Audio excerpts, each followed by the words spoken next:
Hello, friends. It's just Larry coming at you from a slightly different camera angle today. I'm sharing the screen with one of my old friends. Did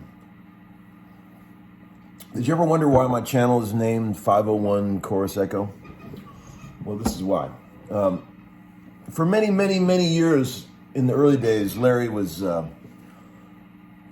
using the Roland Space Echo religiously. He doesn't use them anymore. That doesn't mean he doesn't love them as much as he always did, but for a good part of 10-15 years, this is my main effect, and these have gotten sort of like a legendary status, in the collector world, and probably a lot of people haven't had a chance to like really check out how one of these works. And I was just going to give you a quick tour and a couple of insider tips from a guy who used one of these forever about how it works. Okay,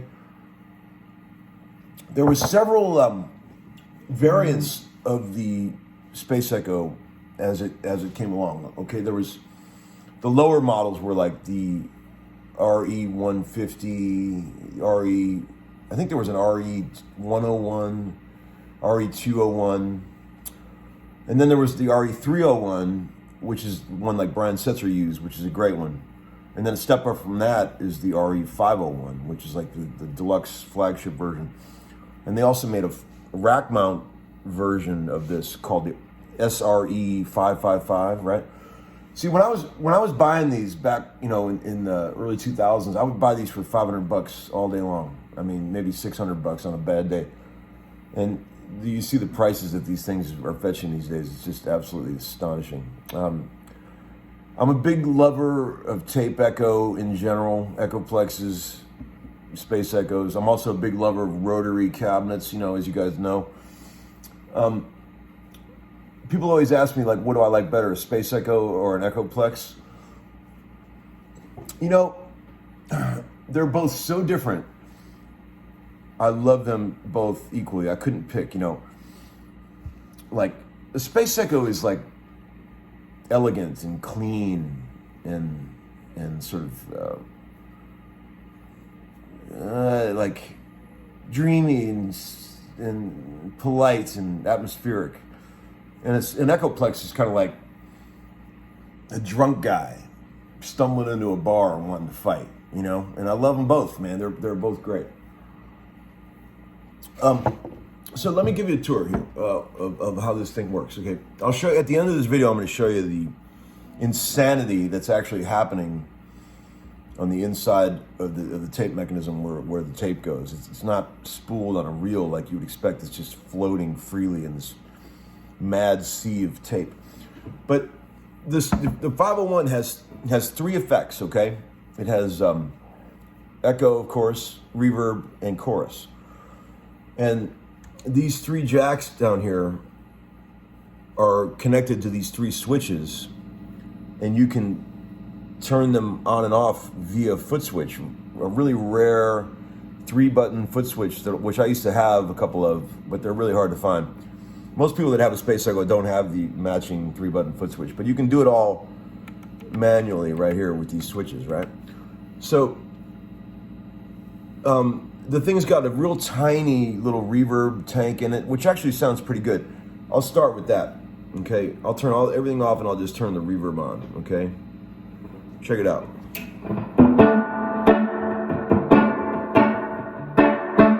It's reasonable, The best thing about my favorite thing about this box in general is right here. these two knobs, which are bass and treble control for whatever effect you're using. So you can make the reverb real bright if you turn the treble up all the way and the bass all the way down. And you can make it super dark if you do the opposite, right? So this right here, the bass and treble control for the effect is really the magic of these boxes, in my humble opinion. You can do the same with the echoes. You can make them as bright and dark as you want by using this bass and treble control, right? So let's turn the verb back off, and then I'll show you the chorus effect, which Andy Summers used to great success in The Police.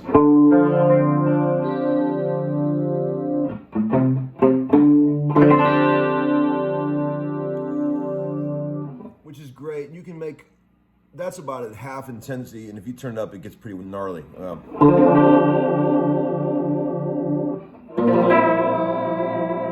So you would never want that.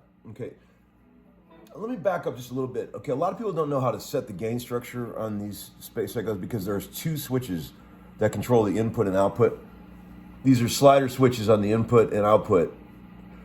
And there are three positions they can be in. For guitar, you put them both in the middle. And that gives you the best gain structure so you don't crush the input, right? And so I put this one right down here in the middle and that one, and then you turn the volume all the way up here. That works great. These, of course, have XLR ins and outs, which are for, like, you know, PAs and like if you wanted to use this as an insert on a console. But I'm just talking about using it for a guitar, right? Plug your input here and your output there. Go into your amp, right? So now the fun stuff, okay? Let's go to the echoes. The echo has a 6-position switch. The first three, from 1 to 3, are just different lengths of delay. Slapbacks are at 1, you know, slightly longer at 2, and then the long echoes are on 3.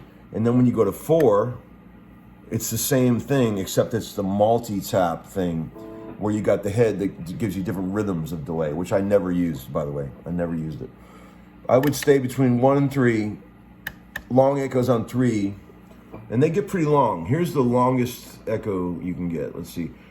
Here's the repeat rate, and here's the intensity. If you turn the repeat rate all the way down, and this is your echo volume right here, S on S.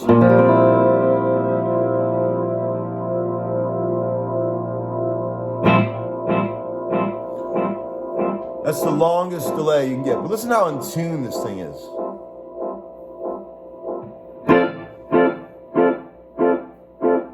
And here's the cool part. You can gack with the EQ on the delays, right? Watch. I'll make it real dark.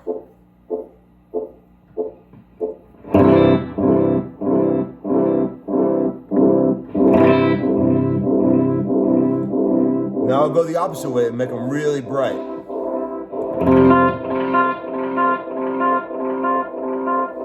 So cool.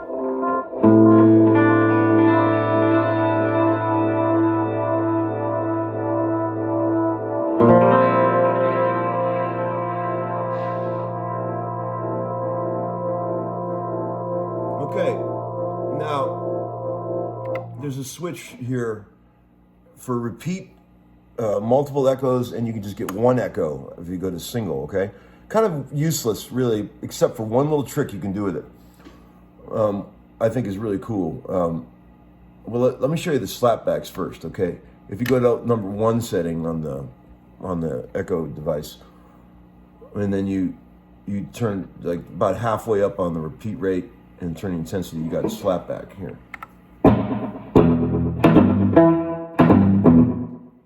Okay.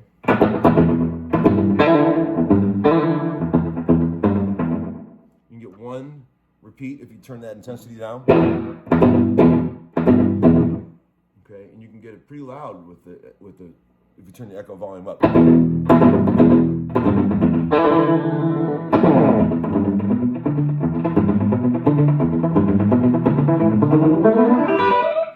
Okay, now one of my favorite things to do with this, a lot of people don't know this. This is when you use that repeat in the single switch. If you're on a slapback mode, turn the intensity all the way up, and then only you're getting one repeat. It just makes it sound really like the echo is like an old Sun Records thing. It's where it's really intense.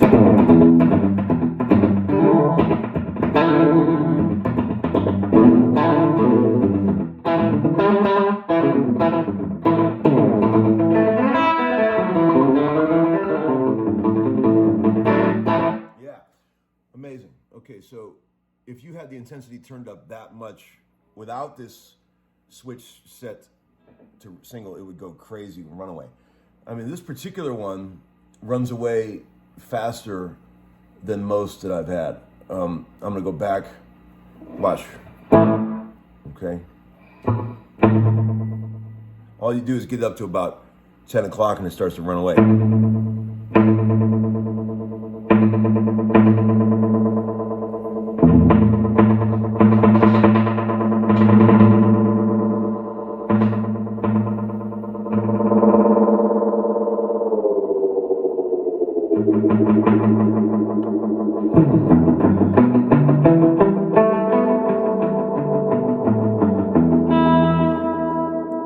Have all three effects on at the same time: reverb, chorus, and delay.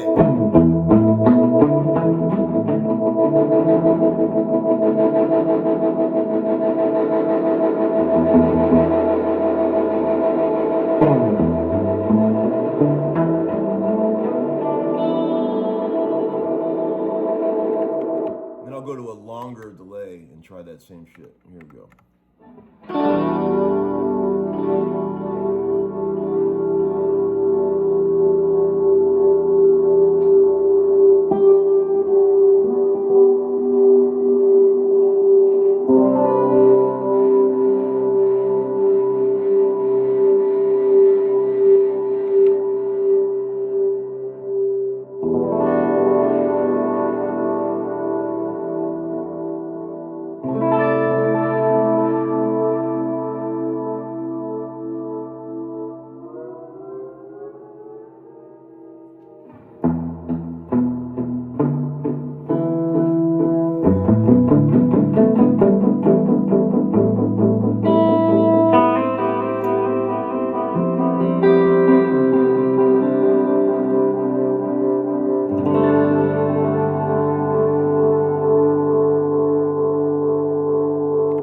Amazing box. So much cool stuff you can do with this thing, and it's very easy to use, and they actually are very reliable. If you got a guy like Ebo that gets it running for you, you can expect to get a good year of service out of one of these before you gotta change the tape, right? And they're not noisy like an Echoplex, which I love about them. They're very quiet, especially when you use a ground lift on the AC jack. There's two pieces of gear in my mind that should always be ground lifted. Well, three: a Whirly, a Space Echo, and an old matchless C30. They always have to be ground lifted. That's, for some reason, those devices, to get real quiet, you have to have ground lifts on all of them. This one is not ground lifted right now, but if I was in the studio, I would ground lift it for sure. Now, let me put this guitar down and show you the madness that's happening in here. You just take these two side screws off and you open the thing. And look at this, man. This is just craziness. See, the tape is just free floating inside this bay. And it's going across, the pinch roller and the main record head, and goes through this whole trail here. They give you a little manual there. You can get your connections going, but it's an amazing box, man. I mean, it breaks my heart to see that these things have gone to the $3,000 range, but they're very cool, and they're actually one of the vintage pieces of gear that costs a fortune. That's really worth it when you get one that runs good. They're all different too. I've had probably 100 of these things in my life, and they all sound a little different, like any piece of gear, you know, they all have their sort of, you know, personality. This particular one was owned by my friend Rick, who sadly passed away a while back. I told you guys that, you know, one of my old best mates that I found dead in his house, sadly. But I was like sort of appointed to be the sort of, you know, executor of like some of the gear. He had a lot of old gear, and so I'll be selling some of that stuff as long as, you know, we got to get the system together, like make sure that it's all, you know, on the up and up, and everybody's where the money's going to go because he had a bunch of old keyboards, and so when it's all time to start selling some of this cool stuff, that you know, this is going to be one of the things that goes. And I'm not making this video as a pitch to sell this device, please. I'm not doing that. I just wanted to show you guys how a Space Echo works, because it's a really cool piece, and a lot of people have never had a chance to goof with one.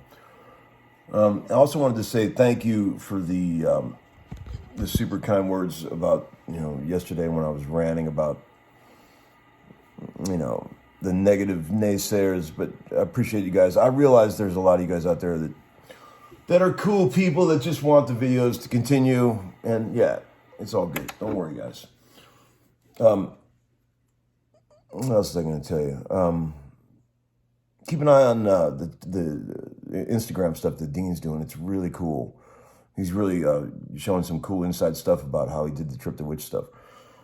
So check that out. I don't have Instagram, but I've heard it's really cool what he's doing on there. All right, look at this cool old vintage Maxwell House cup that I've had for years. One of my favorite antiques. All right, guys, have a great day, and get your tape back on, okay? See ya.